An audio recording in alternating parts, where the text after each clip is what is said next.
Dhaniya powder, jeera powder, pepper powder and కారము and కొంచెం kebab powder, ఒక spoon పెరుగు అండ్ రుచికి తగినంత సాల్ట్ కలిపి అన్నీ మిక్స్ చేసుకున్నామండి. ఇలాగా మిక్స్ చేసుకున్న తర్వాత దానికి ఒక స్పూన్ కార్న్ఫ్లవరు, ఒక స్పూన్ మైదా యాడ్ చేశాను.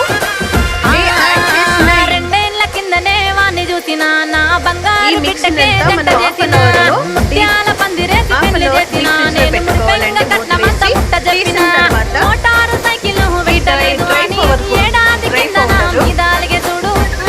దీంట్లో కూడా నేను కావాల్సినంత maida and cornflour and kebab powder and రుచికి తగినంత ఉప్పు and pepper powder, jeera powder అంతా యాడ్ చేశానండి. ఈ యాడ్ చేసిన దాంట్లో మనము ఏదైతే మిక్స్ చేసుకున్నామో దీనిని ఇలాగా అద్దుకోవాలండి. డ్రై పౌడర్లో ఒక్కొక్క ముక్క తీసుకుని అద్దుకోండి, అంతా ఒకేసారి వేయద్దు. నేను ఎలా తీసుకుంటున్నాను అలా తీసుకుని, ఇది జస్ట్ మీకు తెలియటం కోసం నేను ఇది చేస్తున్నాను. ఆల్రెడీ ఇలా మిక్స్ చేసిన దాన్ని నేను నూనెలో వేసాను చూడండి.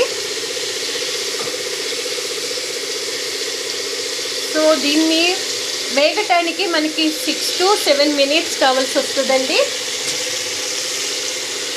సో ఒక్కొక్కటి మీకు ఎలా ఏగుతుందో చూపిస్తున్నాను. ఎక్కువ హై ఫ్లేమ్లో పెట్టుకోకుండా మీడియం ఫ్లేమ్లో పెట్టి చూడండి. సేమ్ KFC ఫ్లేవర్ వస్తుంది. Look like KFC wings. We can prepare at home. Same రుచి we can enjoy at home. అన్నీ ఒకేసారి తీసి చూపిస్తా మీకు.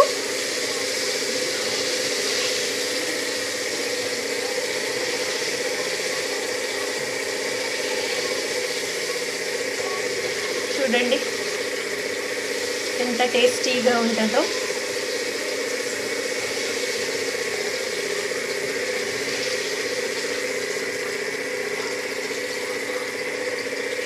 Crunchy wings at home. Thank you friends. Do subscribe and